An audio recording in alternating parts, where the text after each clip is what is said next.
Hey everybody, welcome to Underscore. My name is Shannon Howard. I'm the Director of Customer and Content Marketing at Intellum. And I'm just very excited to be here today, very excited to have our guests on the call today and be talking about this. So every month we host a webinar series called Underscore. And the idea is just to talk about the things that are happening in the world of education and use this as an opportunity for continuing growth and development for people in the customer education industry. And today we're going to be talking about monetizing your education programs. So this question comes up a lot. How do we turn education from a cost center into a profit center? What does that look like? I'm really excited to be joined today by two very experienced customer education leaders who have had decades of experience managing P&Ls for education programs, and they're going to be sharing their insights with you. Before I introduce them, before we get started, I would just like to encourage you to use the chat box. So we're here for you. We want to get to know you. We're going to do a poll in a minute, but go ahead and use that chat box. You're going to want to make sure that you change it from just to hosts and panelists to everybody, and go ahead and introduce yourself. Who are you? Where are you calling in from? Let us know who's there.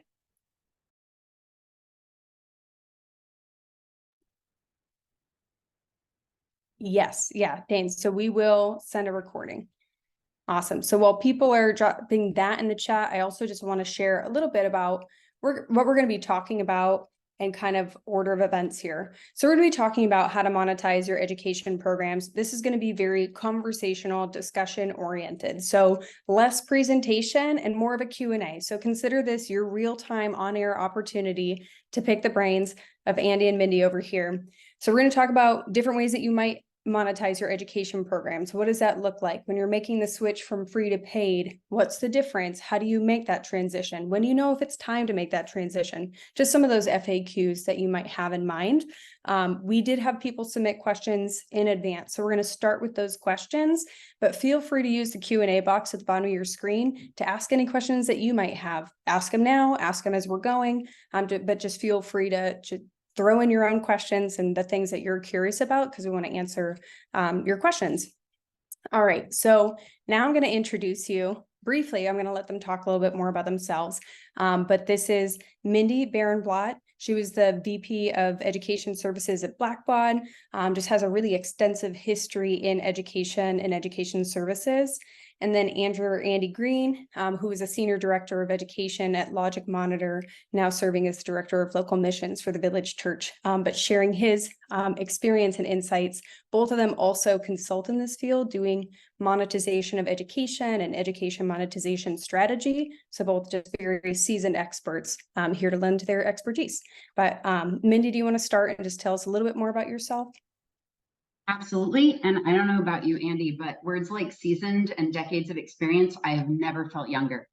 My time at Blackbaud specifically, I was running a very large team, about 80 people, $36 million in education revenue alone. And so that was all subscription based.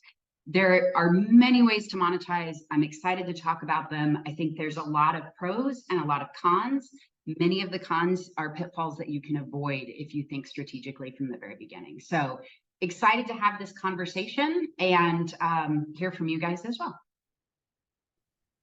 Awesome. And Andy, a little bit about yourself.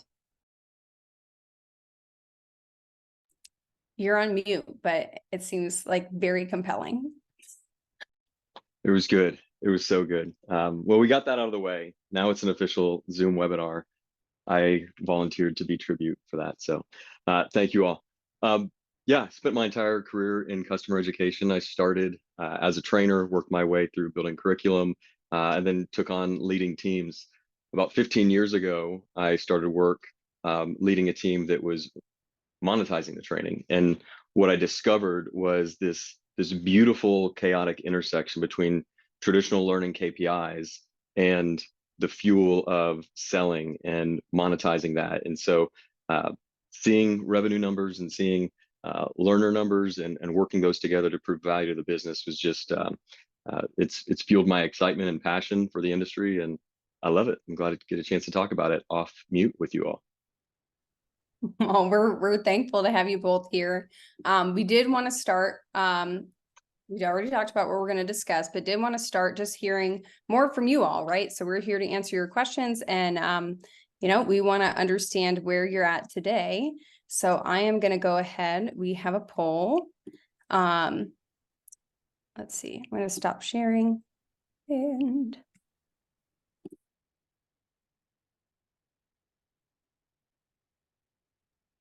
so here we go. You should see a poll on your screen, and it's going to ask you 3 questions. So one is, are you currently offering paid education programs for your business or your organization? So just getting an understanding of who's on the call today, where are you at? Because that'll maybe inform some of our answers. Second question is around your biggest challenge when it comes to monetizing your education programs. You might find that you struggle with multiple, but just pick the one that you think is the biggest challenge for you.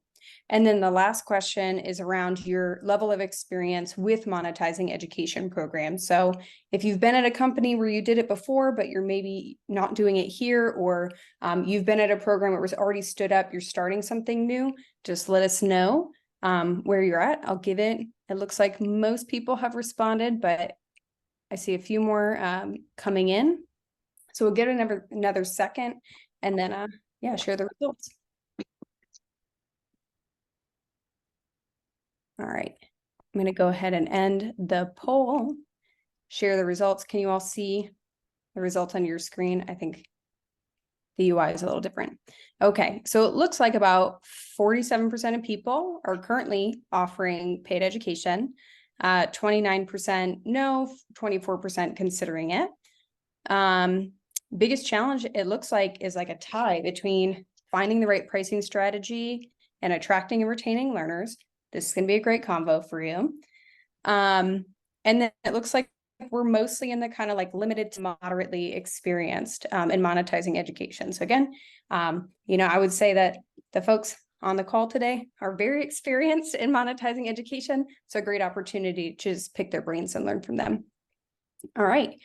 And with that, Mindy and Andy, I'm going to start asking you some questions. So the first question that people had asked was, when's the right time to start offering paid education programs? Like, it sounds like a great idea. Why wouldn't we just do it now?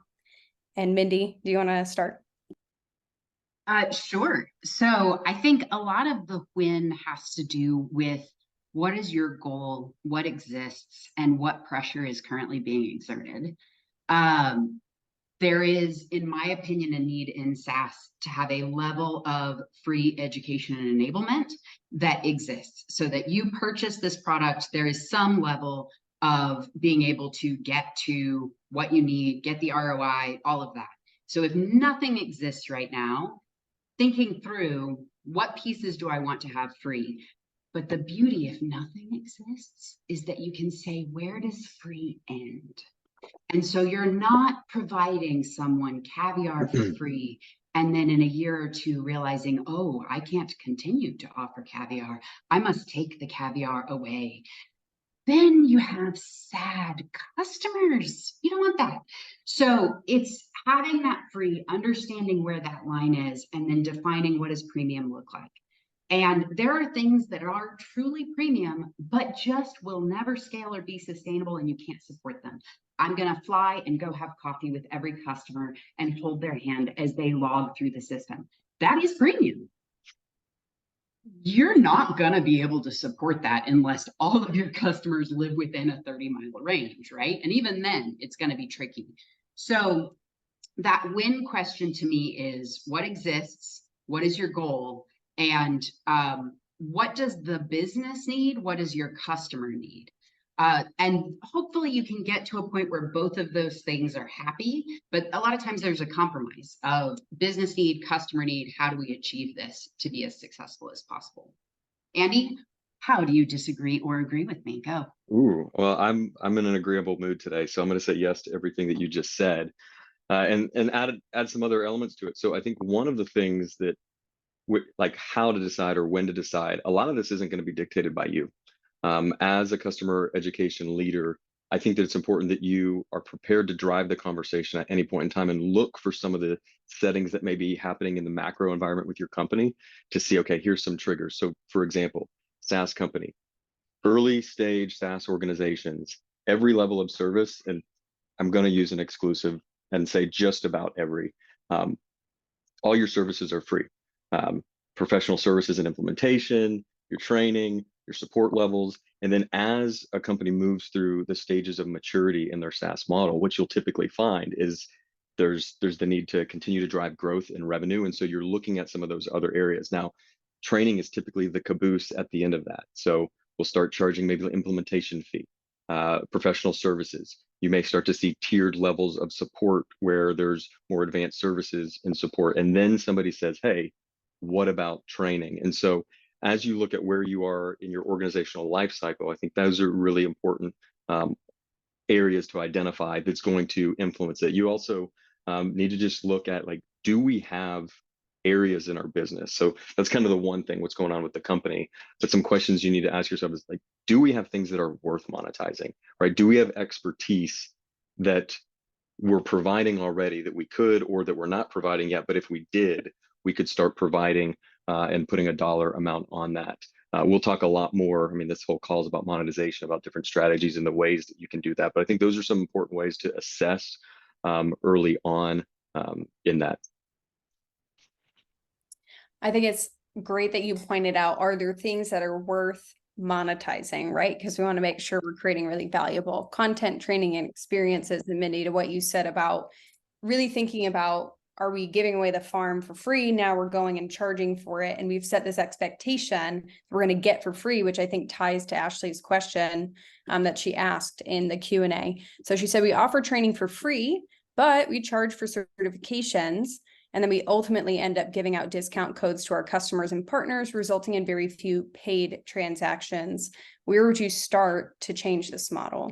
So if we kind of maybe have some paid elements, but we're used to discounting, which I think is still a little bit in that, like, moving from free to paid world.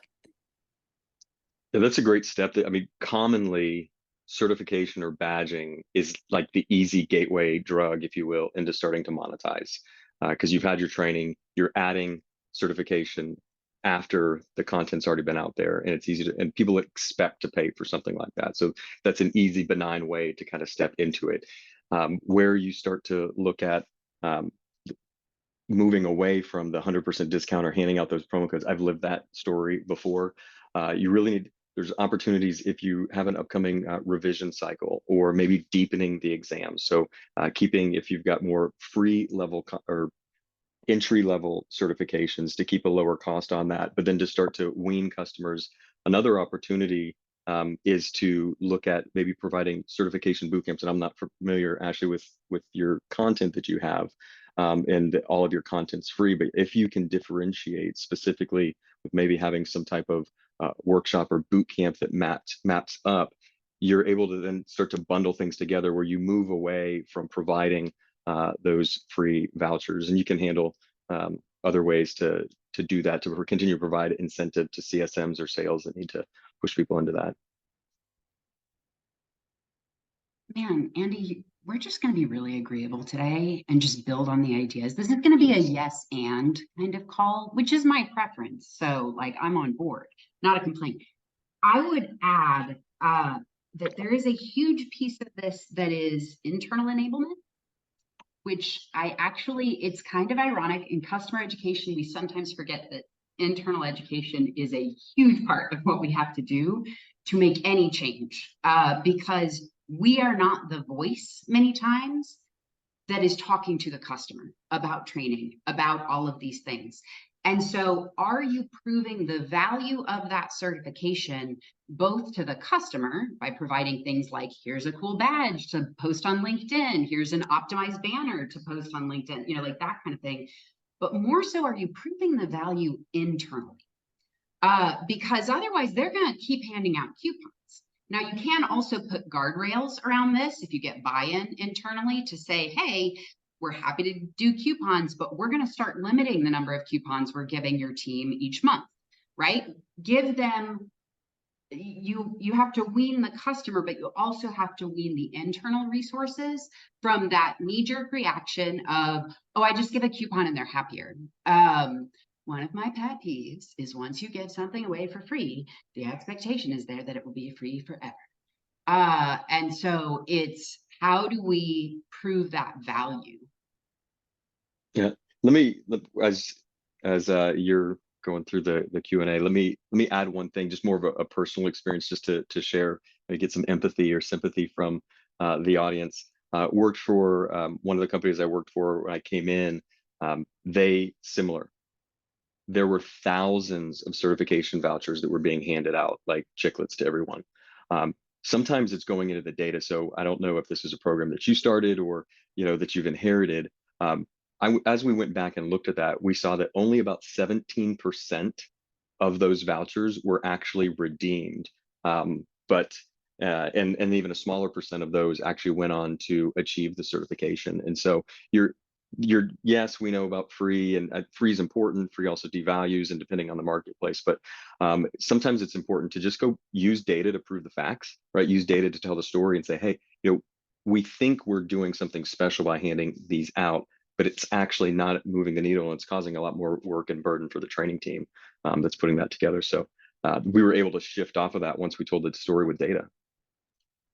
That's awesome, because I was actually thinking that idea of value, and that sometimes when you're offering that free training, now you have people who've gone through it who can speak to the value and talk about what it was like for them, and then kind of use that to make the case for other people. But great point too of, using the data and kind of understanding, is this actually achieving what we want it to achieve? By giving it away for free, are we actually leading to more learning, or are we maybe even unintentionally disincentivizing it? Evan is teeing us up really nicely for our next question, because one of the questions that was submitted in advance was around, what content do you charge for? And Evan's saying it is monetization of content around a particular modality. So for example, is on-demand always free and live training is always paid? Is it tied to a modality, or is there room to move around? Like, what's your experience been like? I'll yield the first bit of time to my friend from Austin, Mindy, and I'm eager to add to what she says. Oh, I see how this works. Okay, so I have 3 criteria when I'm thinking about what is premium and what is free. And I think of these as 3 spectrums of where does this content land on the spectrum. Level of customization to how standardized it can be. One-on-one to one-to-many. And then the level of hands-on. I don't think hands-onedness is a word, but that is my 3rd spectrum. So if it's completely standardized, it's always one-to-many. And I mean, if you're talking e-learning, that is the 1 to thousands, 1 to 10,000 versus instructor-led. I do think your point of instructor-led is a very clear line in the sand. I will also say, any line you draw of here is where free ends, make sure sales understands it and can speak to it super essentially. And that's where that e-learning versus instructor-led, that's very easy to understand. It's very easy to articulate, and therefore it's easier for them to sell as well. So those are my points. Andy, what would you add? Yeah, go ahead, Shannon. Oh no, I was just gonna say, so kind of looking at those different elements, and it sounds like, maybe not a hard and fast rule around this is always monetized, this is not, because you have a choice, and like you both were saying earlier, often live training will start for free as you're getting started. So Andy, anything else to add there on, are there certain types that you would consider monetizing over others? Or I feel like, you're both on the same page about a lot of this, which is awesome. Yeah, and I think one thing to look at is just like the landscape of what can you monetize, right? So with this, like, what are we monetizing? What are even the options that are out there on the table? The other day I was just thinking, just kind of jotting down like 45 things listed in a few minutes of just kind of all the different ways to monetize. And I think when you talk about monetize by default, like, saying yes to monetization also means saying, okay, what are we doing free, or what are we not going to monetize? This reminds me of a LinkedIn post that Shannon had the other day, yeses and nos. But as we go, I typically bucket my thought process around this, where I've got content that's education or instructor-led or classroom related, right? So these are your prescriptive or your custom trainings, your private on-sites, your virtual ILT, your online ILT, your in face-to-face. content-driven revenue, right? So these are on-demand, individual subscriptions, maybe learning paths, and then program-driven revenue, which could be our exams, monetizing training credits, licensing, university STEM partnerships, authorized education, having your instructors write books, publishing with O'Reilly. Like there's a ton of different ways that you can monetize within that. And I think it's important to kind of do that exercise of saying, okay, hey, if we create these buckets, because you can't do it all at once. And I'll say, just because, and this is, maybe this is not an unpopular opinion. It's just, let's throw a little debate in here. I've seen also situations and worked with it where our paid offerings, we actually eventually brought back to free offerings. So I think depending as your program matures and you continue to look for ways to grow it, there are some things that you can do to actually put some fuel into it, and it can be taking some of those programs and removing the price tag on it. And so that's maybe a deeper conversation that we can work our way into. But hopefully, Evan answered a little bit of your question. I appreciate it. And one additional specifically, because I went and looked at the question real quick, Evan, would you ever charge for e-learning specifically? And I think if that e-learning is hands-on or you get access to a sandbox, or there is validation of being able to, complete this exercise. And then there's actually, I've done certifications where there's practical exam portions, and that gets into certification. But the sandbox piece can be a really interesting one of, depending on your audience, if they prefer or their time constraints mean that on-demand is really what is best for them, but you want to have that hands-on element, access to a sandbox can be a real differentiator between free and fee. Okay, so I'm thinking about the elements of the education. So, and Mindy, thank you for posting that in the chat around custom versus standard, one-to-one versus one-to-many, that level of hands-on. Is someone reviewing and providing feedback? Are you getting access to a sandbox? Is there some kind of review of the work that you've done? And then Andy, you're kind of also bringing in this other side of things, is what are we going to keep free? Whether it's because we want to keep it free, because we believe it should be free, and considering it from that side of the spectrum too. And again, everybody's like teeing up the questions, because my next question was around how do you price and package your paid offerings? And Ashley's question, I think, is really similar around how do you set a global pricing strategy that democratizes training and certifications if not everything is free? So how do you figure out how you're going to price and package these things? And I imagine here too, there's a lot of different approaches. Yeah, one thing that I don't say we skipped over, but I think it's important, in the model, like if we're taking this conversation from kind of you have nothing to, we're going through these various stages, that I think it's important to consider as you're starting this out is, who do you work for? I mean, where do you fall within the organization? Your pricing and a lot of what you're going to do is going to depend on that. And what I mean by that is, I've been on customer education teams that have fallen underneath professional services, customer success, marketing, and product. And I monetized in all of those. However, the leader that I worked for and how they were measured and what they were looking to do did drive a lot of my decisions on, we're talking about being a profit center, but are we just looking at, cost plus, like they're happy with you walking out at the end of the door and not losing money? Or are we engaging in the conversation where it's like, no, we expect, 40, 50% margins, and your staff needs to have utilization targets, right? Depending on like where you fall. Marketing, they're going to want, are you filling the funnel? Product is looking for your sales numbers. Your PS organization is looking for your utilization targets, and everywhere in between. And if you fall in customer success, you're looking for, are we impacting net retention, time to value, and those sorts of things. So how you price can be influenced by what your leaders are tasked with within the organization. So use that to kind of frame up what we chat through now. No, I appreciate that. Starting with those business, we talk about this even with proving the value of your learning programs, free or paid, is starting with those business objectives, understanding what matters most to the business. And so it sounds like too, figuring out what is your executive leadership expecting? Is this a break even? Is this an above? Like, what is the role of education and monetizing it? Mindy, did you want to add? No, I mean, the expectation of what margin do you expect is an important one. I would say you actually need to figure out how much it costs you to do this. And that's not always a super straightforward exercise. But if you don't know how much it is costing you, you cannot start to put together a good price, especially if you are expected to have a margin.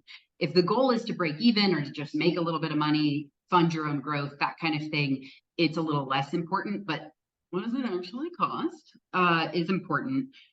And then the question of how do you make it democratic across regions? I think it is really important to look at what is the product price and what are we charging for training? And does that scale logically? I will tell you, personal anecdote, I inherited some training where the thought process was training is going to be 20% of the product price no matter what. But realistically, if it was sold at a really large enterprise level, 20% of the product price was like $120,000 a year. And I was like, you will never consume that much training. A lot of times there has to be kind of a floor and a ceiling that says, what consumption do you expect? And can you drive the value based on that consumption at that price point? So in a subscription model, if you say, hey, every instructor-led class is $300, $200, whatever. Does that cover my cost? And let's assume they're going to take 5 classes a year. Okay, then if they're buying a subscription, what should we charge for that? Or what should a pack of classes look like? And there's a little bit of pricing strategy and psychology that hopefully someone at your company actually knows more about, that you can say, hey, I know my cost. I know what the competitors are doing, and here is my initial take on what this should look like.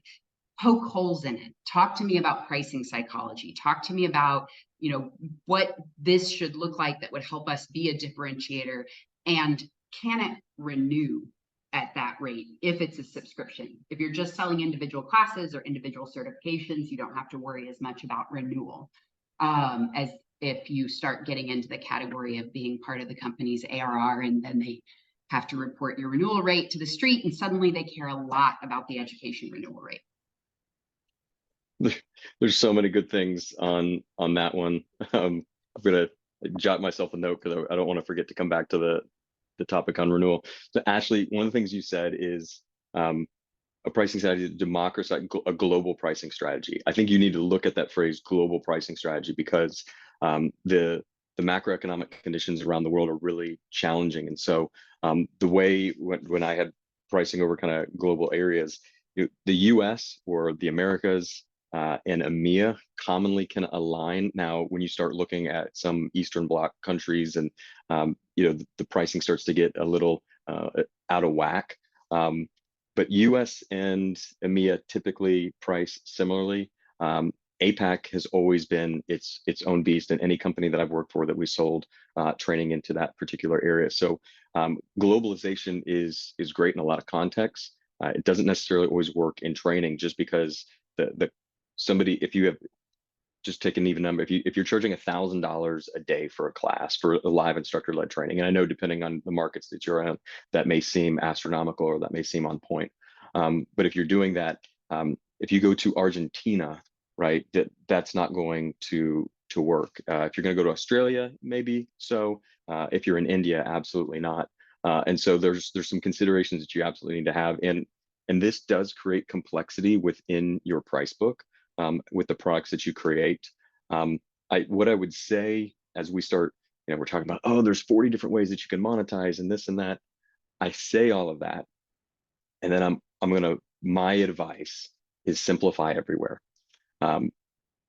When you are trying to sell customer education in a complex SaaS company, network equipment manufacturer, wherever you find your place to be, the the sales team already has a hard enough challenge and a long enough sales cycle just trying to get the deal done.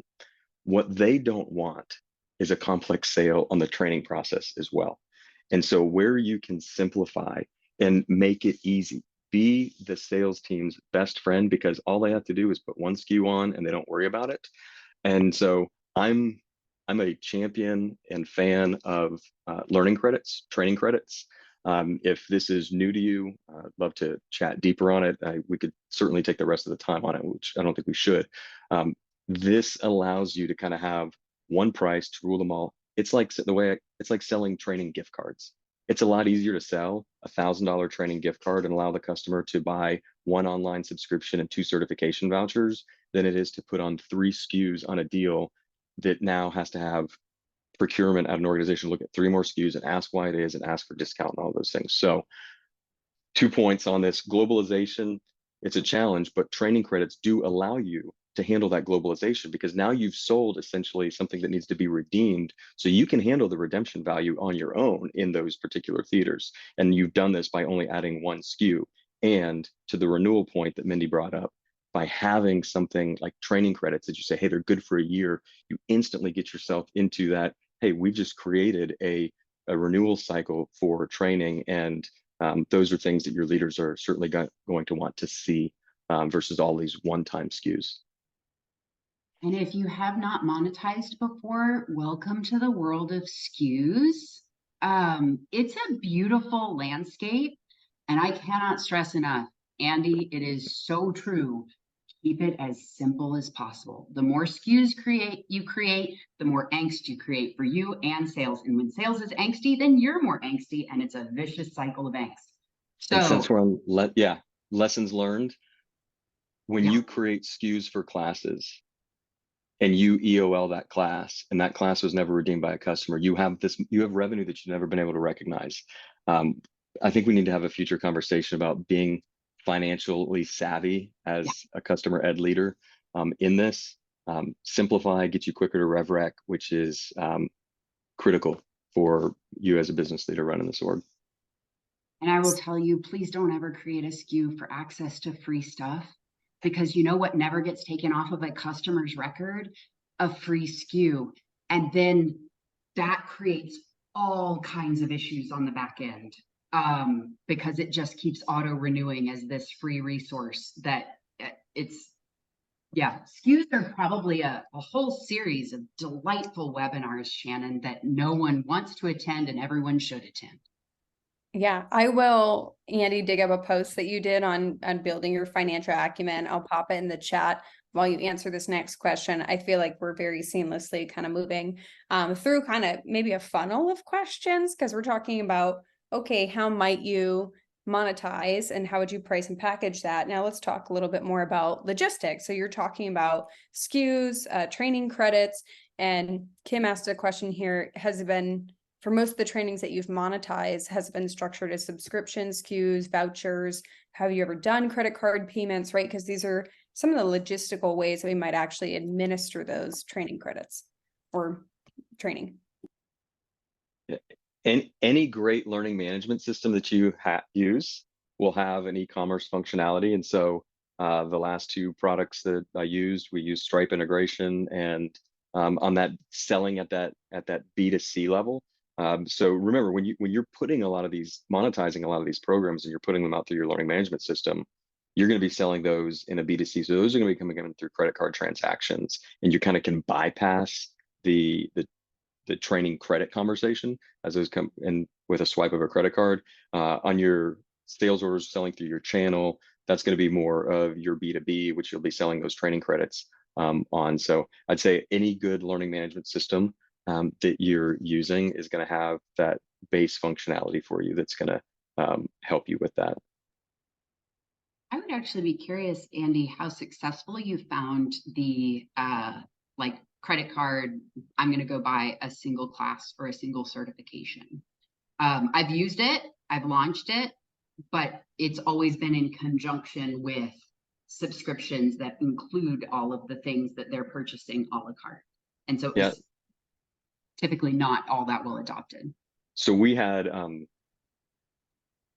when I worked for a large computer network equipment manufacturer, we ran 6+ figures a month in credit card, a Okay. lot on these individual orders consistently, and that would continue to grow. I won't tell you, I mean, there's no sales orgs in here, but typically when you have those orders coming through on credit cards, that's not getting attached to a sales rep, so there's not commission paid out on those. So that kind of impacts and helps the company in those situations. A lot of it depends with how you start with the model and who you're actually selling to. If you've got software and you're selling to, real estate brokers, you're more likely to be having those come in and have a model where you can sell easily on those transactions. If you're selling to, Fortune 1000 companies, mostly those are not going to. So you need to look at your business in it. But yeah, I would say, to answer Kim's question, the top part of it, Mindy and I probably could both acknowledge that we've sold subscriptions, SKUs, vouchers, training credits, and credit cards. And you probably will too if you say yes to this future. And correct me if I'm wrong, it might also depend on the type of training or offerings, kind of your education mix. Because I would imagine with subscriptions, the benefit of that, I'm thinking if you have a team subscription to something, the content that I consume might be different than someone else on the team. And then that way you kind of have this access to consume as you will. Whereas the SKUs or the vouchers might be more, I don't know, that higher level instructor-led training or VILT. Mhm. Okay. I Cool. would also say it's important to look at what your LMS supports in terms of, can I throttle and only have 5 named users from an organization? Or is it 1 named user? Or, so some of it is truly just, what will the LMS support? What will my back office finance SKUs support?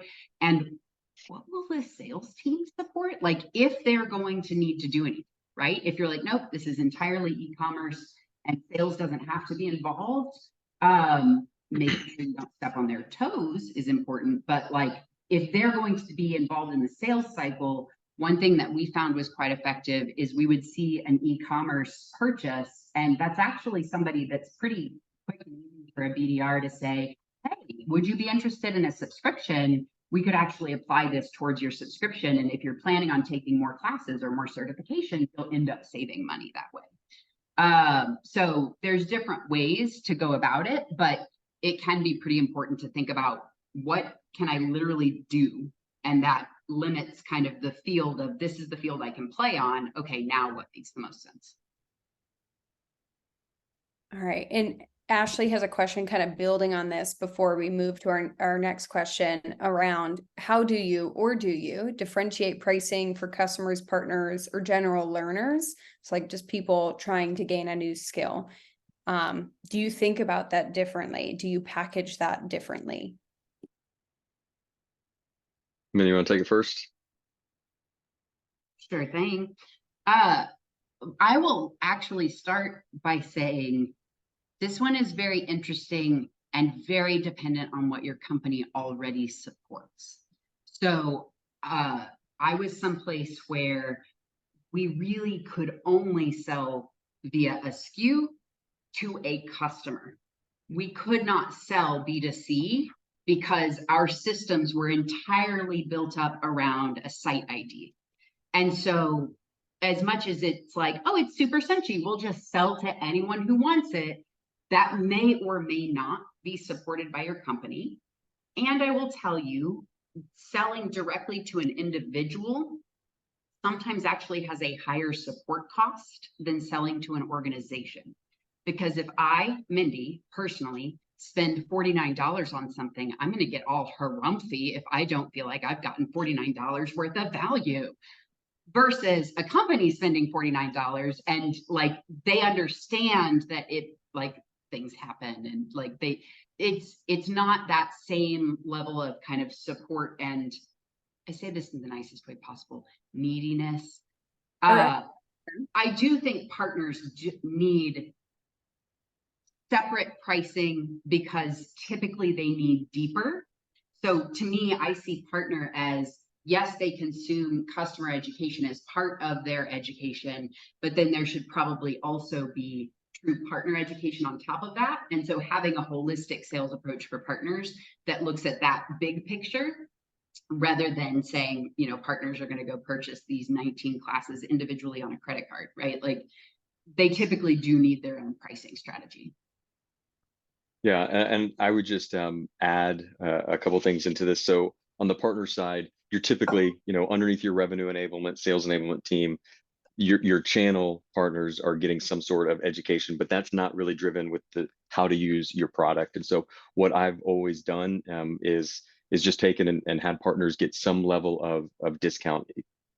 One organization, it was, hey, partners, they got 50% discount on anything that we created, whether that's vouchers, whether that's training. Another one, it was, hey, here's part of your partner program, and working with your channel team and how they tier that out is maybe, you know, when you get to certain levels, you expand to have 5 free certification vouchers or X amount of training credits. So we work to provide that in, but not really making it overly complex, but just saying, hey, you're a partner, you're important to us. There's value in this training. You need to get it.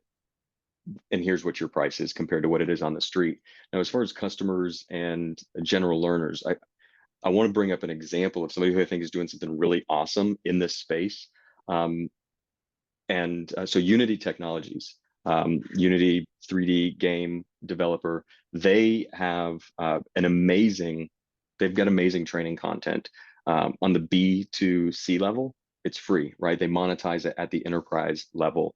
And so if you want to go take a look at just awesome content that they're creating and just how they're modeling their program and how they're selling things, it's worth taking a look at as somebody that's kind of saying, hey, here's an area we're specifically going to do things for free, and here's an audience that same content comes across as a dollar amount. So just somebody to take a peek at. So a couple things I'm hearing. One is really understanding the customer journey, learner journey, partner journey to understand what might they consume, what makes sense, right? So when you're talking about not buying 19 different trainings, thinking about their experience and their needs as you're thinking about pricing and packaging. Also thinking about your system functionality, right? Can it support, let's say in the instance of monetizing education, the same education for one audience versus another one, or offering this level of training and then that additional level of training for partners? Can your learning technology support that? Can your e-commerce functionality support that? And then it also sounds like a lot of this is highly cross-functional, right? So this isn't like the education team coming up with their monetization strategy, marketing and promoting, doing all their own reporting. It's working with those other teams to understand, how does this impact sales? How does this impact professional services or product or customer success? And we're even talking with your finance team to understand what can they support, your operations team or business systems team, to see how is this going to show up? You know, how do you reconcile those training credits? How do we set up these SKUs? What is going to, like, what makes sense or what won't make sense, to the point of maybe, you know, the way that things are set up in your business systems isn't going to support an idea. So that might rule out some of how you monetize your programs. Yeah, having the conversation where like, let's do this, and then you realize, oh wait, we can't, is a tough one. But it happens, right? Dream big and then figure it out. And sometimes when you go to figure it out, maybe the solution that you have in place isn't there, but maybe somebody else does do that well. Sure. So let's maybe switch to talking about marketing your paid education program. So how does this, right? So often, you know, when we have free customer education, maybe it's built into the product and there's some kind of in-app messaging there, or we're working with a marketing team or customer success is enabled to share that. What's different or even the same about marketing your paid offerings? How do you approach that? I am, well, let me just first give a disclaimer. I worked at a marketing automation company and I built up that training. And so I feel like education plus customer marketing is just a beautiful friendship and they deserve lockets. So the customer marketing for paid, and I would say it somewhat depends on, have they already paid and you're just driving them to get the value out of it, or are they about to purchase? So if you're only offering things a la carte, then you're trying to drive an actual purchase, or are you trying to drive the consumption of that value of the subscription? I will say one of the groups that I have been most impressed with on LinkedIn is Corporate Rebels. I mean, they're just fun to follow, but they do a really good job of creating trailers that provide a ton of value in about 2 minutes with some statistics. They tell a story. And if you don't do anything else besides watch that video, you will be enriched and you will have learned something. And then they link to the associated class. You have to provide value. You have to inspire people and prove to them that it's worth their time and also their money. But for me, it's showing them, why is this valuable to me? Prove it. Yeah, when you're trying to sell something, some level of training, and to get a large commitment of dollars on that, you have to invite them into the experience. If you feel that your content is quality enough to charge $5,000 for an annual subscription, or $99 a month, or whatever the cost may be, you need to provide some set of that. I love that you use trailer. Right? I've always said, a lot of the content that I built very technical, and so you're talking about 3, 4, 5 days of instructor-led classroom training, right? The e-learning curriculum tied to that. I mean, that's a similar 30, 40, 50 hours worth of content and hands-on labs to go through. That's a lot. You want somebody to do that. One of the things that we did is I'd do a 2-hour, 90-minute training session that was a concept right out of a 5-day course. If you think about a 2.5-hour movie and a 3-minute movie trailer, is really kind of the same ratio. I called them little movie trailers, right? The goal in that is to get the light bulb switched, have them have those aha moments, have them go, okay, I'm willing to pay money to get into this, and then stand behind it. Right? I would always say, hey, if you don't, with people that were buying the online course when we first started launching our on-demand versions of the content, people would say, man, I know it's less money, but I don't know if I want this, if I want to sit in front of this. And we'd sit back and say, hey, if you don't like that, you can come into the live class, or the other way around, right? So we're in the business of relationships and people, and so put customer support and customer success first, and do the right thing, but make sure they get a chance to actually experience your content. That's where freemium, free to fee, however you want to, whatever terminology you want to use, you can have that experience, you can see it, and then you feel confident with the purchase. The other one I'll add is we would do a yearly survey to say, what's the benefit that you've gained from attending training, and then try and quantify it. And reliably, the number one response was an increase in efficiency. And we would have all of these people telling us that we're saving them 4 to 6 hours weekly. That is a huge amount of time. That's taking a lunch every day, right? So advertising what is the benefit can also be huge. It doesn't have to be just the content. Seriously, I want 4 to 6 hours weekly. Building the classes didn't gain me that, I'll tell you that.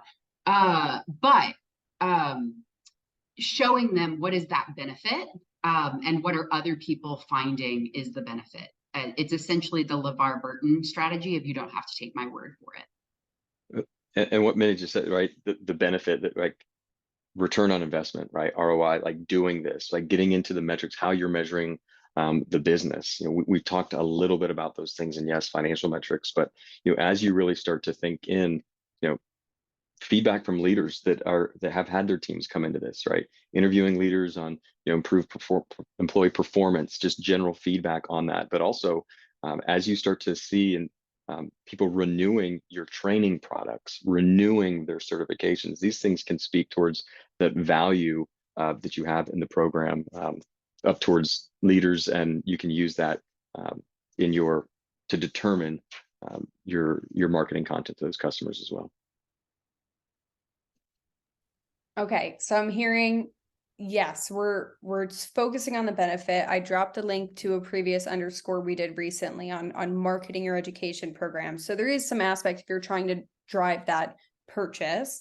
And I love the idea of the preview, right? Because I think I don't know, maybe I've just like consumed bad content or trusted the wrong people, but sometimes you buy something and you're like, wrong. And I can't believe I just spent my $49 or whatever, $1,000 on a training.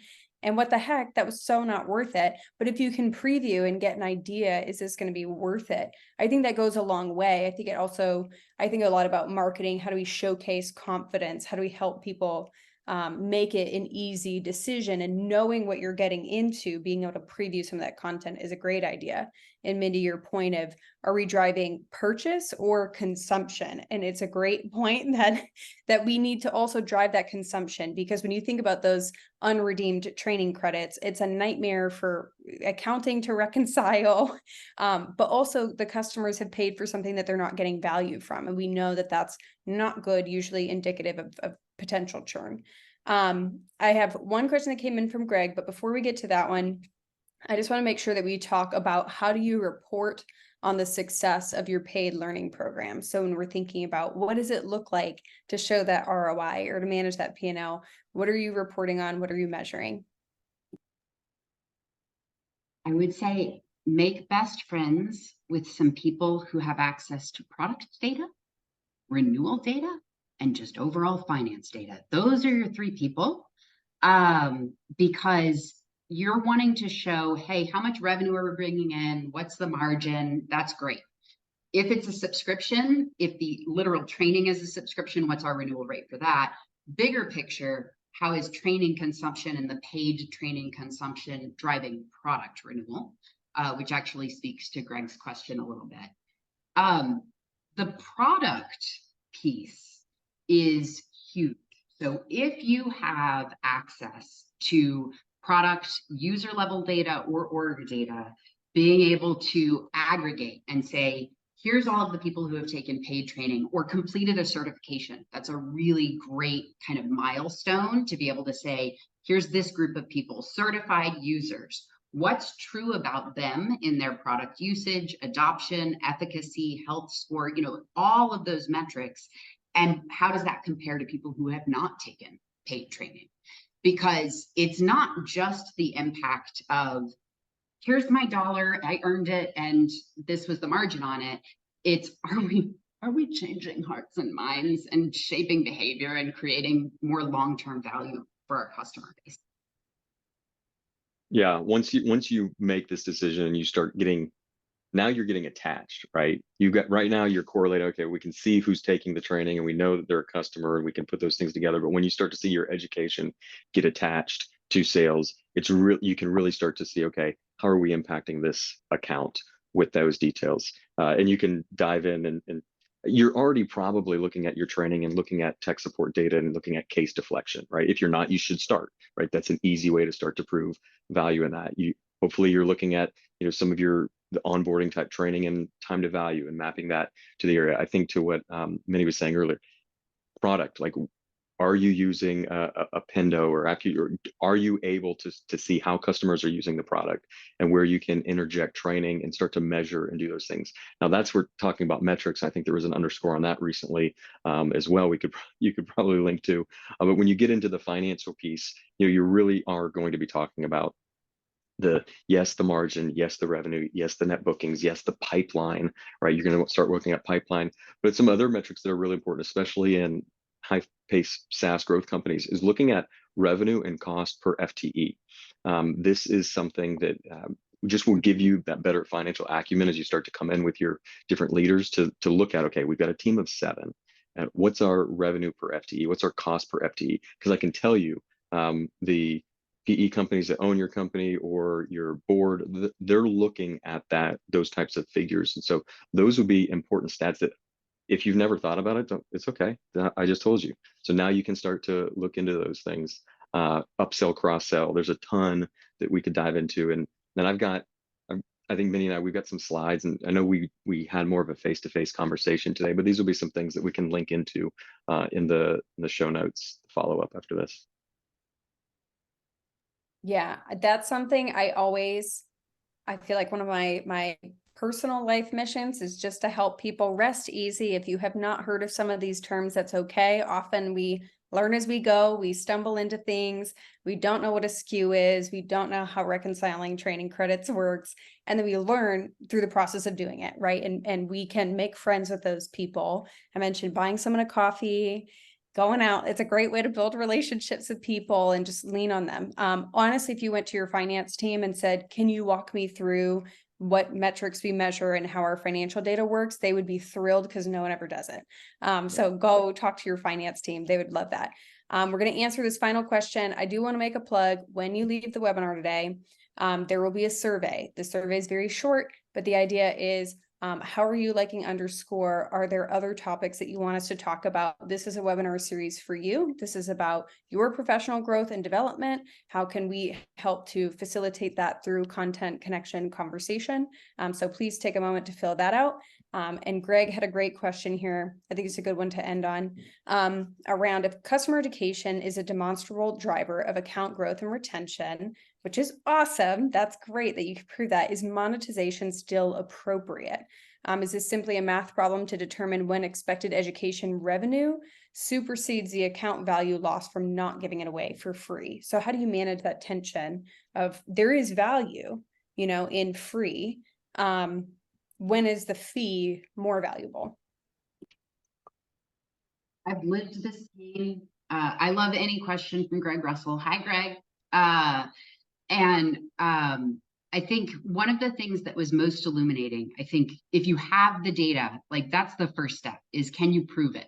Can you prove that the amount that you are growing and retaining that value versus the hurdle of the sale and putting that gate in front of it, like the lost versus the gain, and laying that out as clearly as possible. But one of the things that I learned is, when you're talking about risk management, your job is to present the most compelling information possible, but they may accept the risk.